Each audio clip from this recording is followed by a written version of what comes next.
Welcome back to Arc Salt Lake, where we cover authentic, relevant, and community stories.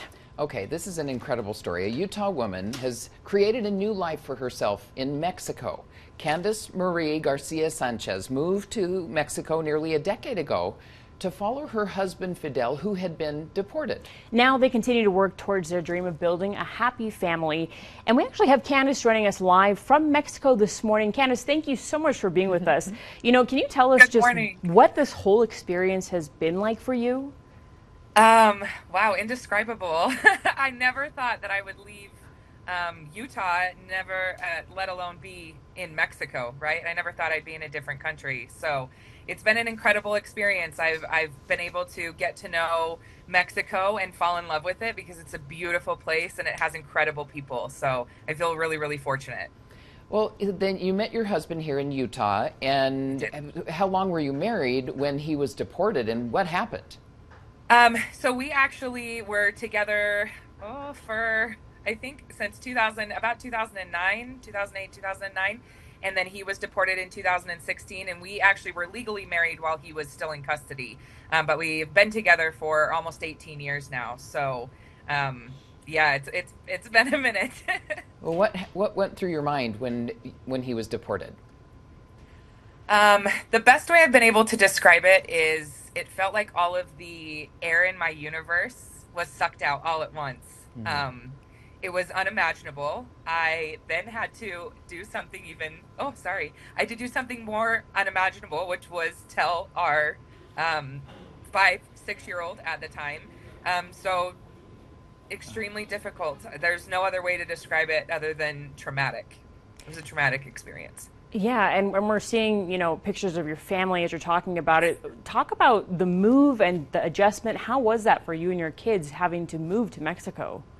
Well, at the time, I only had our oldest, so we only had Diego. Our other two have been born since we moved here, but it was a lot all at once. It definitely felt a little overwhelming, and I think one of the things that helped a lot was just reminding myself that it was okay to mourn our life in Utah, but that we were, you know, if we were going to move forward and build a life here, we had to get out and live that life.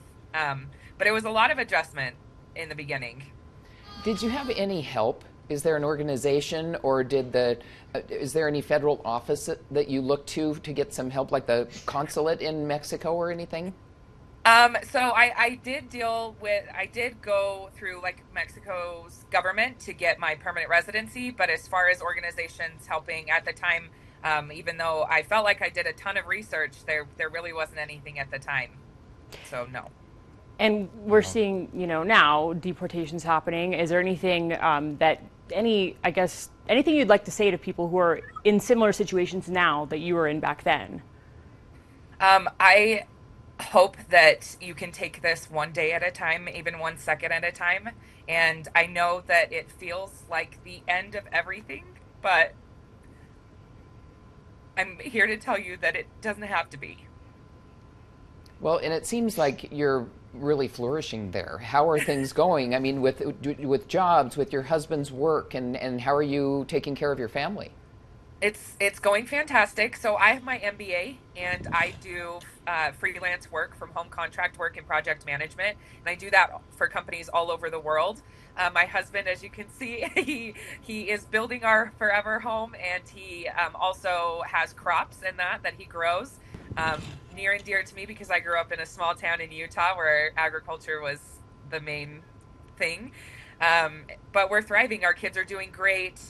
You know, Diego loves photography, and he's getting ready to graduate a year early so he can start college. Dominic's going into first grade, and Damon just started crawling and is getting teeth. So just all good things. Yeah, it sounds like it, and we're so glad to hear that. You know, do you have any plans to return to the U.S. ever?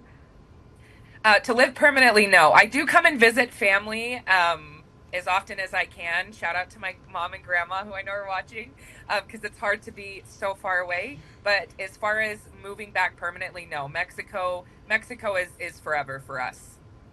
Well, and I know with an MBA, you probably were able to navigate a little bit better to get you and Diego to Mexico to meet up with your husband. How did you track him down? Were you able to keep I'm trying to think of, like Mika asked about advice to other people who might be in the same situation. Is there any one place you can go, or do you have to rattle many cages to make things happen? Yeah. Many cages. I actually lucked out. I made phone calls every day, constantly, like my lunch breaks, before work, lunch breaks, after work, in the evenings. I was constantly making phone calls to try and get information and figure out how, we could fight it or what our options were and things like that. And I just lucked out. I ended up talking to someone with immigration that was nice and kind, and he gave me some information and told me where my husband was. But that's rare. So that's something that you normally don't get. That a lot of it is just having their A number and making a lot of phone calls and not taking no for an answer, which is what I didn't do. I didn't take no for an answer. I just kept calling. And did it impact your children's schooling at all? I know you said you only had one child at the time. Yes. And I can't remember what age he was, but did it impact their school at all? I know you probably had to find a new school in Mexico for him as well. I did, yeah. So Diego was in first grade, and like kindergarten to first grade, because we fought Fidel's case for about a year. And there were some things that his elementary school actually had a little support group for kids whose parents were dealing with immigration and deportation. And so he got involved with that. He had some great teachers. And when we made the transition down here, he tried out the school here, but the kids were learning things that were a little bit more advanced than he was, and his Spanish wasn't up to that level. And so we noticed that he was falling behind, so we put him in a private school that's based in the US, and he's been thriving there. So it was definitely just kind of navigating and figuring out what worked best for him and for our family. Okay, and lastly, does your Utah family think you're totally crazy?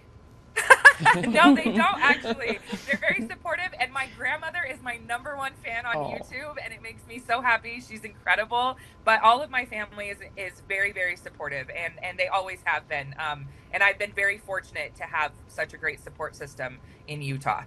Oh, that's amazing. Well, we really appreciate your time. It's so interesting to hear from your perspective. Yeah. Candice Maria Garcia Sánchez, thank you so much for stopping by this morning. We appreciate it. Thank you for having me.